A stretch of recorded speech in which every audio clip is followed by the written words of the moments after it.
এই আল্লাহর কোরআন সত্য যদি হয়ে থাকে, আমার টাকা যদি নিয়ে থাকে, তার বিচার যে আল্লাহ করে। না নিজের টাকা যদি আমি ভাঙ্গা থেকে নিজের কথা বলি, না, আমি মিথ্যা কথা যদি বলি তাহলে মনে করেন যে আল্লাহ আবার বিচার করে। Allah смотрите? আমি পবিত্র কোরআনে হাত রেখা বলতেছি, আমি এই টাকা নেই নাই, জানিও না, দেখিও নাই। বিসমিল্লাহির রহমানির রহিম। আমি আল্লাহর পবিত্র কোরআন শরীফ ধরে কইতেছি, আমি টাকা নেও নাই, দেখিও নাই। আমি যদি নিয়ে থাকি আমার বিচার জানি আল্লাহ করে। আমি এই পবিত্র কোরআন শরীফের উপর হাত দিয়ে রেখে বলতেছি, যদি আমি এই টাকা নিয়ে থাকি আল্লাহ আমার বিচার করব।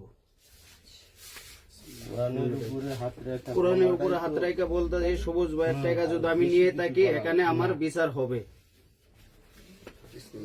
কোরআন শরীফের হাত রাখ বলতেছি, আমি যদি টাকা নিয়ে থাকি অবশ্যই আমার অবশ্যই ফ্যামিলির উপর আমার উপরে যদি আল্লাহ বিচারটা করে। কোরআনের উপরে হাত রেখে বলতেছি, আমি যদি কোনো কারো টাকা নিয়ে থাকি তাহলে আমার বিচার যেন আল্লাহ করে। Kanaki?